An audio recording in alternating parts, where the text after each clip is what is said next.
La forma concreta de la elección es el temple en el tiempo. El yo nuevo nace del gesto de elección de Cristo que lo inserta en la compañía humana que genera su espíritu, en la Iglesia.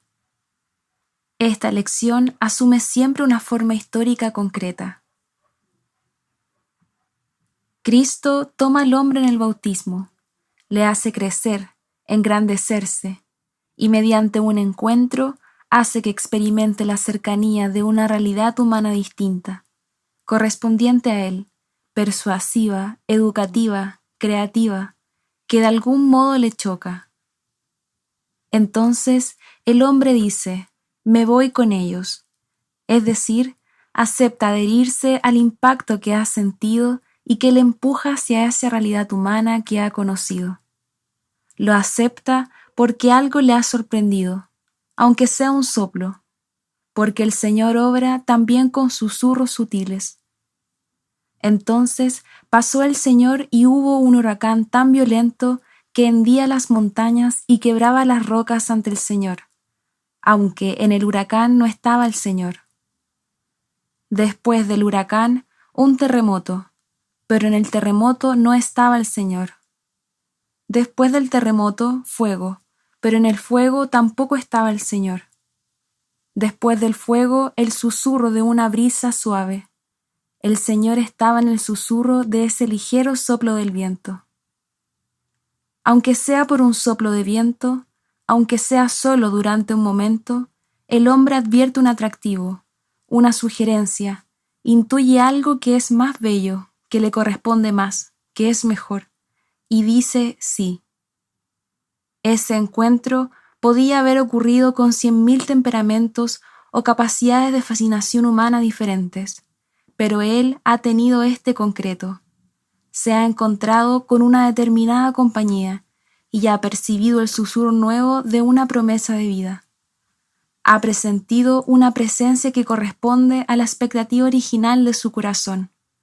Por eso es esta y no otra, la compañía mediante la que Cristo se ha vuelto compañero de su vida y se ha juntado con él para ayudarle en su camino. En esta compañía, él puede repetir las palabras más grandes y asombrosas. Mi alma está unida a ti, y tu diestra me sostiene. El misterio de Dios, que en caso contrario se percibiría como algo lejanísimo, abstracto, se convierte de este modo en algo que nos surge para la vida de cada día, en sugerencia para la forma de mirar el cielo y la tierra, en emoción y conmoción por abrir de par en par el corazón a una determinada preferencia, que será verdadera si a su vez nos abre las necesidades de todo el mundo, participando así en la piedad grande de Cristo, porque la piedad de Cristo floreció en el mundo a través de preferencias, Juan, Simón. Pero no se hubiera tratado de verdadera preferencia si no hubiera sido signo de la piedad más grande y nueva de Cristo hacia todo el mundo. La compañía con la que nos topamos tiene determinadas características. Por consiguiente, nos encontramos en ella precisamente porque reconocemos esas características, un determinado acento, un determinado atractivo, una determinada figura. La morada del hombre. Dios se revela a sus criaturas en el tiempo y en el espacio, es decir, en términos humanamente comprensibles. Su misterio, como tal misterio, se comunica al hombre irresistiblemente. Esta afirmación lleva consigo una característica absolutamente paradójica. Cristo, significado de todo el tiempo y de toda la historia, entra en comunicación con el ser humano. Se desvela en un punto del tiempo y del espacio. A través de circunstancias contingentes y dadas de una vez por todas, se precisa de forma documentada lo que el hombre está llamado a oír, a conocer, a reconocer, a testimoniar de la elección familiar a la que Dios se vincula y que condiciona la relación con él. Estas circunstancias implican la existencia de un lugar en el que Dios pide que todo se centre y se lleva a cabo como signo de su relación con el hombre y del hombre con él, y que por consiguiente esté totalmente en función de la voluntad de Dios en la historia. Este lugar se llama bíblicamente morada, casa, templo. El templo es el lugar donde el hombre se encuentra con la compañía de su Señor, al oír en él su voz y su mensaje. Es el lugar donde el Señor indica el camino, el trozo de camino que a Él le interesa señalar, y donde todo, la compañía entre los hombres y con las cosas, nos recuerda y nos llama a aproximarnos al destino. Esta es la respuesta a la necesidad última que tiene la razón del hombre y que expresan las palabras de Moisés. Si no vienes en persona, no nos hagas salir de aquí. Muéstrame tu gloria. Es otro quien ha hecho que nos encontráramos con lo que es decisivo para introducirnos en una relación segura y definitiva con nuestro destino. Y la forma que tiene este encuentro es una compañía precisa, cuyo inicio y cuyo desarrollo se pueden fechar, con un rostro que la diferencia de todas las demás compañías. Es justamente lo que haría un buen padre, añadiría Peggy, que siempre trata de proponer a su hijo lo más conveniente, lo más adecuado y posible para él. Esta compañía que establece para nosotros el Espíritu de Cristo tiene una estructura, una osamenta, un parámetro constitutivo preciso. Ese parámetro fundamental para que se constituya la estructura de esta compañía es la casa o morada. Una morada es como el lugar donde se coagula la compañía, la comunidad, la caridad, en una dimensión real, cotidiana de espacio. Desde esta casa arranca todo. Desde ella todo puede comenzar de un modo nuevo. Todo se incrementa, se ordena, se refuerza, se esternece. Todo se convierte en amor. La gente que conocemos por la calle, las personas con las que nos encontramos casualmente en el rellano de la escalera, ese con el que nos chocamos en el metro, y hasta la gente con la que compartimos el trabajo, ese sitio y ese gesto que tantos viven sin sentido, se convierten en posible objeto de amor. Todo puede volverse objeto de amor si se parte de esta morada. La gran morada de la Iglesia se encarna, se realiza en terminales capilares, como las venas que terminan en vasos finísimos, mediante los cuales ella se hace presente en cada lugar, elegido previamente por el designio de Dios. La gran morada de la Iglesia se encarna, se realiza en terminales capilares, como las venas que terminan en vasos finísimos, mediante los cuales ella se hace presente en cada lugar elegido previamente por el designio de Dios. La gran morada de la Iglesia se realiza así dentro de las casas, de las moradas, lugares donde se condensa, donde se coagula su vida en una dimensión cotidiana de espacio y de tiempo. Dicha morada puede ser de dos tipos. A. Familia. La casa de los que están llamados a formar una familia y a plasmar, en consecuencia, el instrumento generativo del que brota el sujeto de toda la acción histórica, el protagonista del plan de Dios que es el hombre. Esta es la vocación normal, sin la cual se acabaría la historia. La familia, raíz del desarrollo perenne de la historia, casa de Jesús, morada del Hijo del Hombre. La familia es un signo original que nos ha dado el mismo Creador. En efecto, el instrumento que es más decisivo para introducirnos en la relación definitiva con el destino, y por consiguiente, ya desde ahora con la verdad, la belleza y la justicia en nuestra relación con cualquier cosa o persona. No la elegimos nosotros, está establecido, es otro quien establece ese instrumento.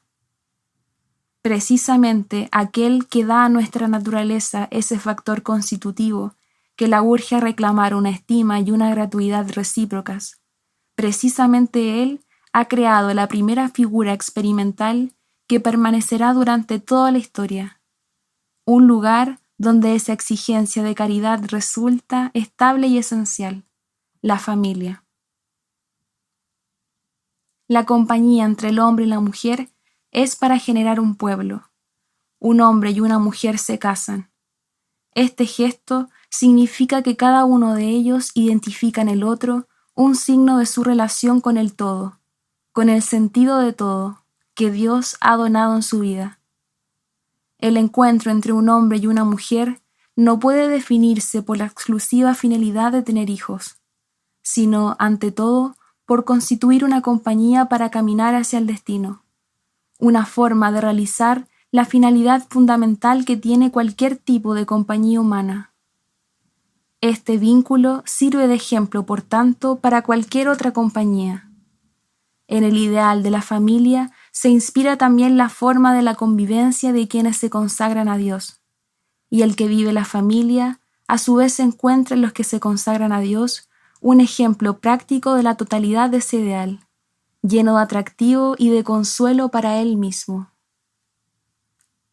De hecho, históricamente, Dios quiere que tenga continuidad esa compañía inicial entre hombre y mujer, y les convierte en padre y madre, de modo que un hombre y una mujer no pueden fundar una relación estable y ser uno para otro compañía hacia el destino, mas en la medida en que estén dispuestos ambos a colaborar en el plan que Dios tiene sobre el mundo, es decir, en la creación, en la generación de un pueblo que recorra todo el camino de la historia para desembocar en el mar de la gloria definitivo de Cristo el último día. ¿Qué hace falta para que un hombre y una mujer lleguen a ser padre y madre? Ante todo, una mirada distinta entre ellos. Un hombre que mira a su mujer solo por la ternura que suscita en él o la palpitación que hace brotar en él, puede procrear, llegar a ser padre en sentido meramente biológico, aún por casualidad. Pero Dios, vigilante, agarra incluso este primer momento sin sentido y lo llena inmediatamente del significado con el que debe vivirse, el significado de que está hecho ese momento. Una vez que el niño ha sido concebido, cualquier padre, aun el que tiene la sensibilidad más extraña, más dura, después de la primera sorpresa empieza a reflexionar. Mira a su mujer de manera distinta. Los dos se miran de un modo nuevo. La primera condición de esa nueva mirada entre ellos es la permanencia, el vínculo esencial del que se extrae el perfume de la pertenencia. En este punto es cuando comienza lo mejor, la gratuidad. Debido a ella, aunque la mujer traicionara al hombre, éste la perdonaría, y viceversa. Y sobre todo, aunque la mujer ya no le gustara, el camino seguiría siendo el mismo, y el vínculo igual, o mejor, más perfecto, es decir, más gratuito. Con esta gratuidad, el amor se ve casi obligado a entrar por el camino estrecho que desembocará en la caridad. Lo que da comienzo a este vínculo es un acontecimiento. Igual que un niño supone un nuevo inicio para una familia. En ese acontecimiento brota el vínculo estable, es decir, de pertenencia, y entonces la vida empieza a sentirse satisfecha, a gozar de ella misma en un sentido justo, como criatura que es. Se produce un salto cualitativo en la mirada recíproca entre hombre y mujer, pues se vuelve posible el respeto, respíquere, y la relación se vuelve cada vez más significativa como signo de la totalidad, esto es, como signo de la colaboración con el reino de Dios. La conciencia de estar participando en la construcción del reino de Dios infunde una onda nueva en el corazón que hace que el sentimiento amoroso, a través de esa tremenda angostura que es la cruz, se convierta en auténtica caridad, alcance la virginidad, la gratuidad, es decir, la caridad como participación en la virginidad, pues la virginidad es la totalidad de la vida cuando se vive reconociendo que Cristo es todo en todos. B. Monasterio. El segundo tipo de morada es el monasterio. Esta es la palabra etimológicamente más significativa de todas las que indican la morada, de quienes están llamados a la virginidad como forma de vida. Monasterio deriva de monos, solo, solitario. Efectivamente, la relación de la humanidad con Dios, con el misterio, se traduce en conciencia, libertad y amor en el individuo. Se traduce en un yo nuevo. Pero monasterio quiere decir muchos yo que viven juntos. Porque el ejemplo del eremita tiene un carácter de provisionalidad, que no se convierte en ley.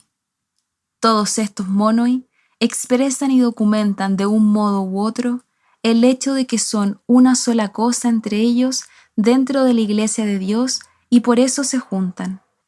De aquí viene la otra palabra, análoga a la palabra monasterio, convento, juntarse. Monasterio, convento, o como expresión de ciertas formas nuevas de consagración a Dios, casa, conforme a las diversas modalidades de llamada, son cosas que hacen, crean y construyen personas que han sido elegidas como piedras vivas, para formar, para generar una existencia que todos puedan experimentar, con la que se demuestre por su misma forma visible que solo Él es. En el monasterio, el convento de la casa, estas piedras vivas, los que están llamados y elegidos para ello, están ahí para demostrar con la virginidad, forma visible de su misma vida, que solo Él es. Esto es, que Cristo es Rey del universo. Christe cunctorum dominator alme, y que todo consiste en Él. Omnia in ipso constant. Monasterio, convento o casa son, por tanto, lugares creados para que quienes habitan en ellos aprendan a proclamar ante todos, en cada instante, pues toda su vida está hecha para eso. Que Cristo es lo único por lo que vale la pena vivir, que Cristo es lo único por lo que vale la pena que el mundo exista. Así pues, la morada, que se vive como familia, monasterio, convento, casa de los Memores Domini, o como grupo de fraternidad, es el lugar, el templo donde uno aprende a ver en el tiempo y en el espacio, en el otro concreto, el misterio de Cristo. Se comprende entonces por qué también la comunidad de instituto de enseñanza media o de la universidad es como una casa o una familia, y por qué también la comunidad del lugar de trabajo, la comunidad de barrio o un pequeño grupo determinado son casa o familia, parte de una morada total, más grande que se llama iglesia. Y así descubrimos también cuál es el valor de ese trozo de iglesia que existe en el sitio donde habitamos y que se llama parroquia, es decir, la realidad del amor de Dios cercana a nuestra casa. Parroquia, etimológicamente quiere decir cerca de casa. Y es ahí también donde la comunidad, la amistad entre nosotros, se alimenta con los sacramentos y con el anuncio de la palabra de Dios. Qué grande se vuelve la imagen de la parroquia cuando se piensan que ella vive como iglesia. Una parroquia no puede vivir sola, no subsistiría. Es un trozo de iglesia que está donde yo habito. En la casa, en la familia, entre esos amigos, nos encontramos continuamente con el acontecimiento de esa presencia, que si la reconocemos, cambia la mirada y el sentimiento de uno mismo y de todas las cosas. Dentro de la casa, uno ve en el rostro del otro el misterio de Cristo presente. Uno aprende de las mismas dificultades de relación iluminadas por el juicio que permite su presencia, a ver en el otro el misterio de Cristo.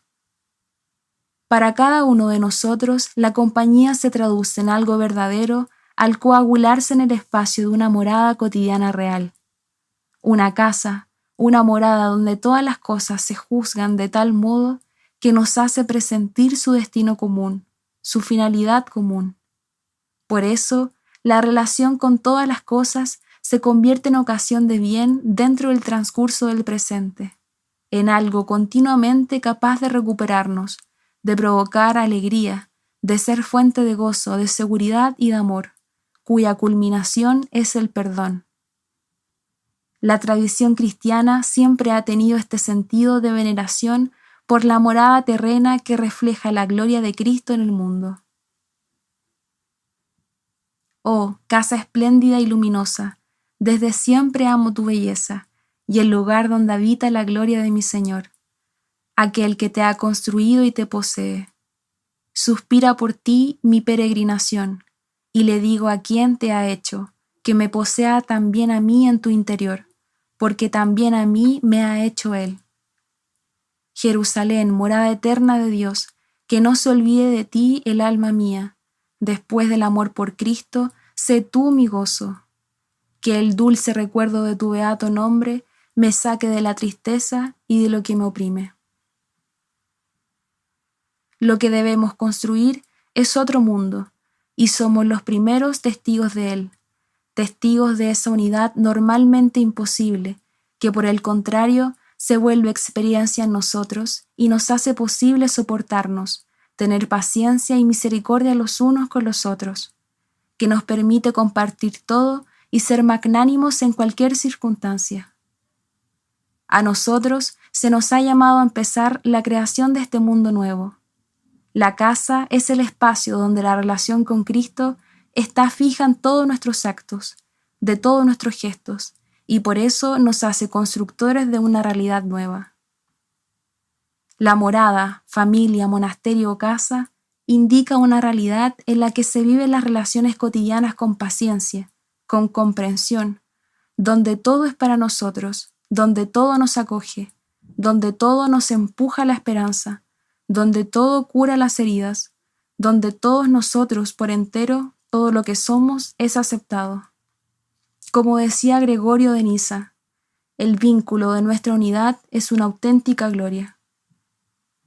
La Iglesia vive en el contexto grande del mundo entero por medio de estos terminales capilares. La Iglesia es la realidad a la que Dios ha confiado el sentido del tiempo. Ella lleva consigo, de año en año, de siglo en siglo, de hombre a hombre, el sentido de la historia. Fuera de la Iglesia todo esto se hace pedazos y se desintegra. Por eso, inversamente, cada uno de nosotros, como recuerda el profeta Isaías, está llamado a ser reconstructor de ruinas antiguas, de humanidades destruidas. Cada uno de nosotros, esté donde esté, se convierte todos los días en un signo de la bondad de Jesús, de su voluntad de bien para el hombre. Al ver a las muchedumbres, se compadecían de ellas, porque estaban extenuadas y abandonadas, como ovejas que no tienen pastor. Nosotros formamos parte de esta grey que Él guía, de su piedad por la humanidad que busca el bien, la verdad, el amor, la justicia y la felicidad. Efectivamente, ¿quién podrá hablar del amor al hombre propio de Cristo desbordante de paz? Un acontecimiento produce continuamente un vínculo, una pertenencia, un modo de vida distinto, una moralidad nueva, una perfección de la que procede el fruto que colabora en construir el jardín terrestre, el paraíso terreno, de modo que tenemos nuestra parte en la puesta en práctica del plan de Dios, en la manifestación de la gloria humana de Cristo dentro de la historia. La forma persuasiva con la que interviene en la historia el Espíritu Santo. El carisma. Lo que establece y determina para cada uno de nosotros una morada concreta dentro de la Iglesia, una compañía humana que hace más persuasivo el camino hacia el destino, es el don del Espíritu Santo.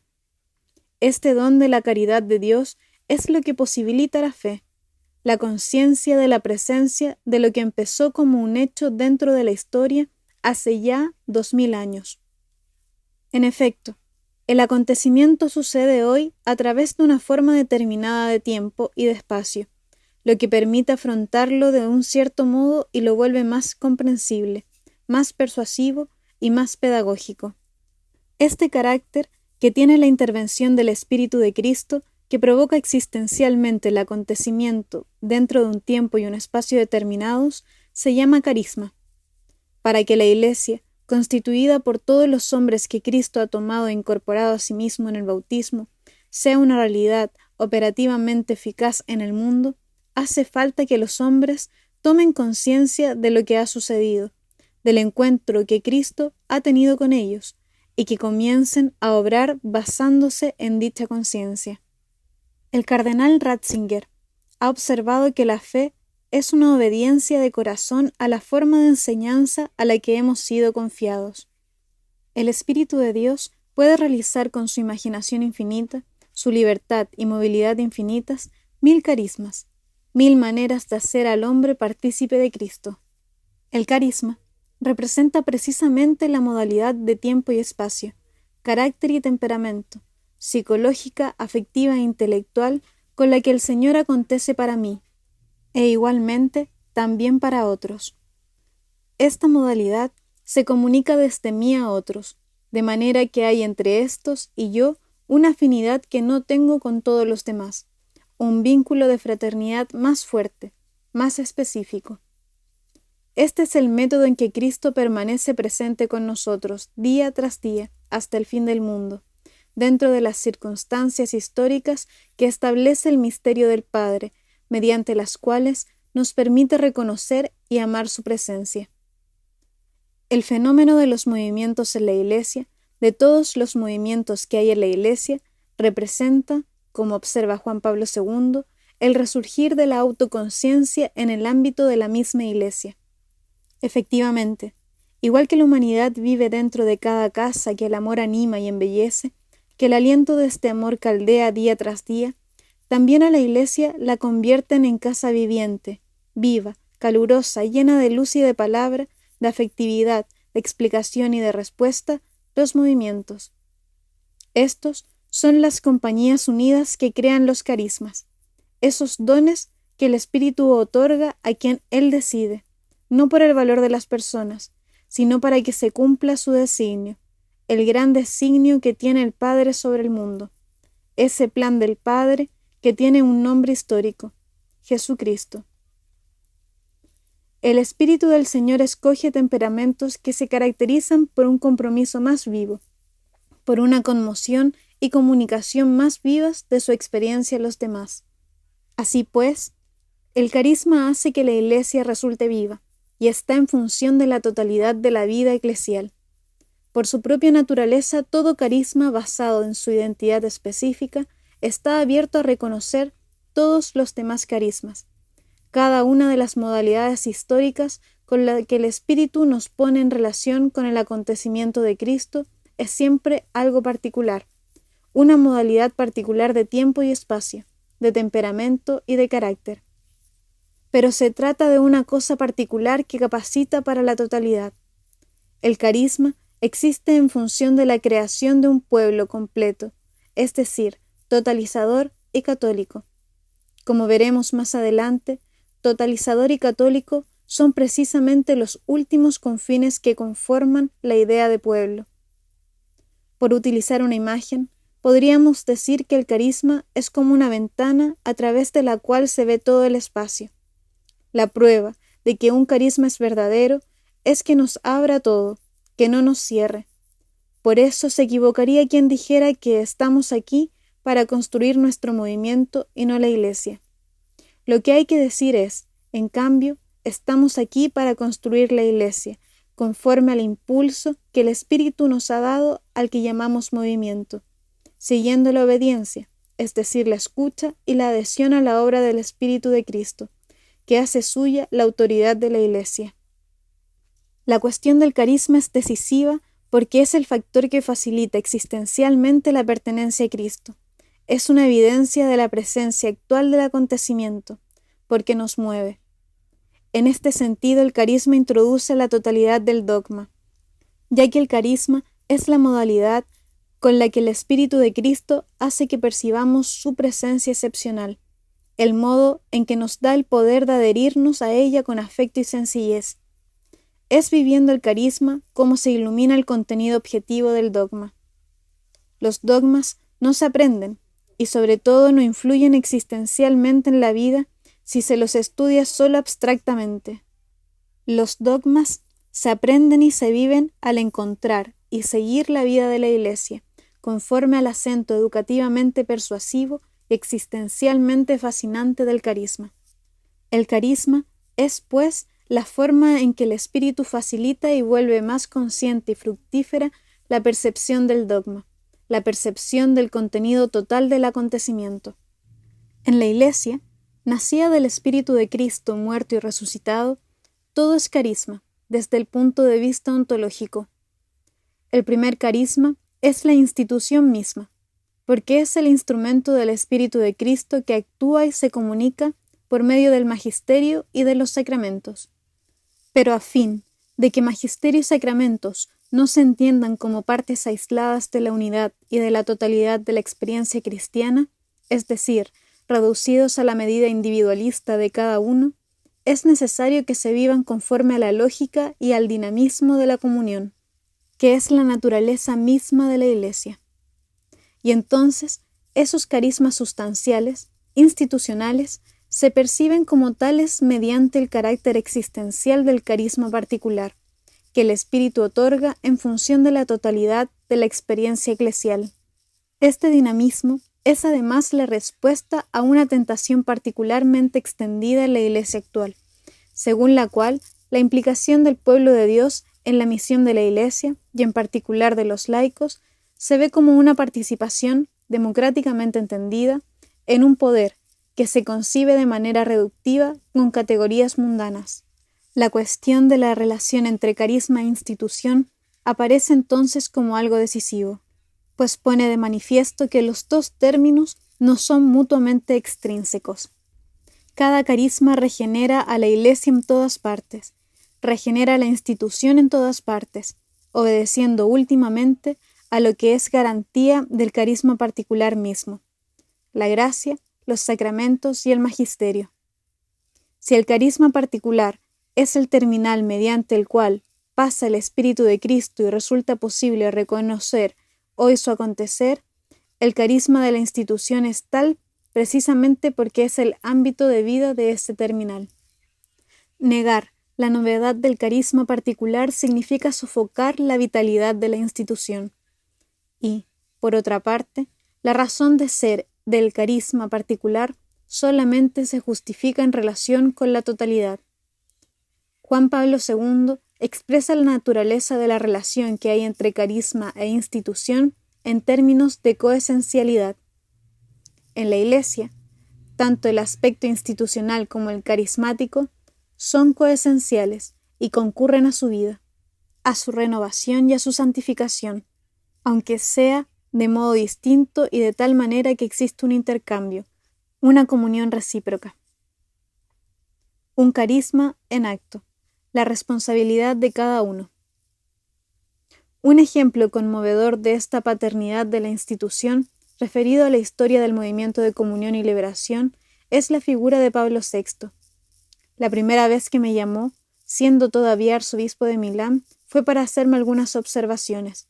En aquella circunstancia me dijo: «Yo no comprendo bien sus ideas y sus métodos, pero veo los frutos y le digo, siga así». Años después, en 1975, cuando fuimos 17.000 en peregrinación a Roma, me llamó junto a la puerta de San Pedro, al terminar la misa, y su primera frase fue: «Don Giussani, este es el camino, siga adelante así», tal cual lo había dicho la primera vez. Nosotros tenemos que crecer, madurar y actuar en el mundo conforme a la particular forma de enseñanza con la que el Señor ha querido salirnos al encuentro. Debemos recordar siempre los dos polos de la relación, que dentro del acontecimiento creado por Dios, se establece entre nosotros y Él. Por una parte, nos hace entrar en el gran pueblo del cuerpo misterioso de la Iglesia, la heredera de su pueblo predilecto, y por otra, nos toca con una determinada originalidad que asume el espíritu, con una cierta forma, conforme a un cierto carisma. Nosotros vivimos enteramente el pueblo de la Iglesia, tanto mejor cuanto más fieles seamos a nuestro carisma. Por así decirlo, cuanto más fieles seamos a la personalidad de la que nos ha investido el Espíritu, a la fisonomía personal que Dios nos ha dado inserta por entero en su eterno designio. Sustraernos a la forma de enseñanza a la que hemos sido confiados es dar un primer paso hacia el cansancio, el aburrimiento, la confusión, la distracción e incluso la desesperación. Pero en esta compañía grande en la que Dios nos ha metido con su acontecer, no están los mejores hombres. Nosotros no somos mejores que nuestros padres, dice una canción del padre Cocañac. Aunque Dios sepa sacar de las piedras hijos de Abraham, no son los hombres mejores quienes forman parte de esta compañía. Precisamente por esto es por lo que resulta evidente el milagro de la comunicación del Señor que ha ocurrido en nuestra vida. Nosotros no somos mejores que los demás. Lo recuerda muy bien San Pablo en su primera carta a los Corintios. Y si no, fijaos en vuestra asamblea, hermanos. No hay en ella muchos sabios en lo humano, ni muchos poderosos, ni muchos aristócratas, sino que lo necio del mundo lo ha escogido Dios para humillar a los sabios, y lo débil del mundo lo ha escogido Dios para humillar lo poderoso. Aún más, ha escogido la gente baja del mundo, lo despreciable, lo que no cuenta, para anular a lo que cuenta, de modo que nadie pueda gloriarse en presencia del Señor. A Él se debe que vosotros estéis en Cristo Jesús, el cual se ha hecho para nosotros sabiduría de parte de Dios, justicia, santificación y redención. Y así, como está escrito, el que se gloríe en el Señor. Pero podemos gloriarnos en el Señor no por nuestro mérito, sino por el suyo. Por eso estamos bien atentos a lo que dice Santiago. Hablad y actuad como quienes van a ser juzgados por una ley de libertad, pues el juicio será sin misericordia para quien no practicó la misericordia. La misericordia triunfa sobre el juicio. La esencia del carisma de comunión y liberación puede resumirse en el anuncio, lleno de entusiasmo y asombro, de que Dios se ha hecho hombre, y que este hombre está presente en un signo de concordia, de comunión, de comunidad, de unidad de pueblo. El hombre puede ser hombre, y la humanidad puede ser humana solamente en el Dios hecho hombre, solo en su presencia, y por lo tanto, solo mediante, de algún modo, la forma de su presencia. Aquí radica la fuente de la moralidad y la misión. Cada uno tiene la responsabilidad del carisma con el que se ha encontrado. Cada uno es causa del declinar o del incrementarse del carisma. Cada uno es un terreno en el que el carisma se desperdicia o da fruto. La toma de conciencia de esa responsabilidad es gravemente urgente para la lealtad y la fidelidad de cada uno. Oscurecer o disminuir esta responsabilidad quiere decir oscurecer y disminuir la intensidad de la influencia que la historia de nuestro carisma tiene en la Iglesia de Dios y en la sociedad. Existe una identificación personal, una versión personal que da cada uno del carisma al que ha sido llamado y al que pertenece. Inevitablemente, en efecto, cuanto más responsable se vuelve uno, más pasa el carisma por su temperamento, por esa vocación irreductible a cualquier otra que constituya su persona. La persona de cada uno de nosotros tiene su concreción, su mentalidad, su temperamento, las circunstancias en que vive y, sobre todo, el movimiento de su libertad. Por eso, el carisma asume una declinación variada y aproximativa según la generosidad de cada uno. La generosidad, donde se funden capacidad, temperamento, gusto, etc., mide esa aproximación. Uno puede hacer lo que quiera del carisma y de su historia, reducirlo, parcializarlo, acentuar algunos aspectos suyos a costa de otros, doblegarlo a sus propios gustos o cálculos, o incluso abandonarlo por negligencia, terquedad o superficialidad. El carisma se declina conforme a la generosidad de cada uno. Y la ley de la generosidad es esta: dar nuestra vida por la vida de otro. Cada cual, en cada uno de sus actos, en cada jornada, en cada imaginar suyo, en cada propósito suyo, en todo su actuar, debe preocuparse de confrontar sus criterios con la imagen del carisma tal como surgió en los orígenes de la historia común. La confrontación con el carisma, tal como se nos ha dado, tiende a corregir la singularidad de nuestra versión, de nuestra traducción personal. Es un corregir y suscitar continuo. Esta confrontación es, por consiguiente, la mayor preocupación que metodológica, moral y pedagógicamente se debe tener. De otro modo, el carisma se convierte en pretexto y excusa para hacer lo que uno quiera. Encubre y avala lo que nosotros queramos. Para limitar esta tentación que tenemos todos nosotros, debemos adquirir el comportamiento normal de confrontarnos con el carisma como forma de corregirnos y de suscitar continuamente en nosotros de nuevo el ideal. Esa confrontación tiene que convertirse en hábito, hábitus, virtud. Esta es nuestra virtud, la confrontación con el carácter original del carisma que se da por medio de algo efímero, de lo que Dios se sirve. Retorna aquí la importancia de lo efímero. Por ahora, la confrontación debe hacerse, en última instancia, con la persona con la que todo empezó. Esta persona puede disolverse, pero los textos que ha dejado y el seguimiento ininterrumpido, si Dios quiere, de las personas indicadas como punto de referencia, como interpretación verdadera de lo que ha sucedido, son los instrumentos para la corrección y el suscitar de nuevo. Son los instrumentos para adquirir la moralidad. La línea de las personas indicadas como referencia es lo más vivo del presente, porque un texto por sí solo puede ser mal interpretado. Es difícil interpretarlo mal, pero puede suceder.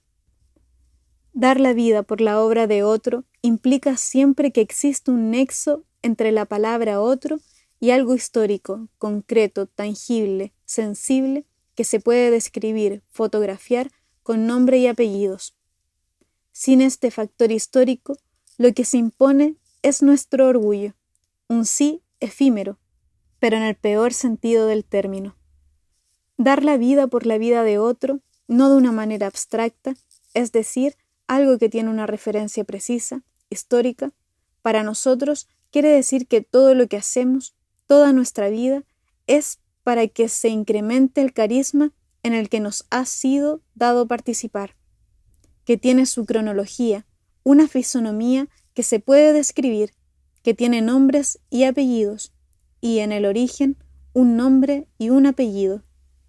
Si dar la vida por la vida de otro no indica una referencia precisa, se desvanece su historicidad, se reduce su concreción.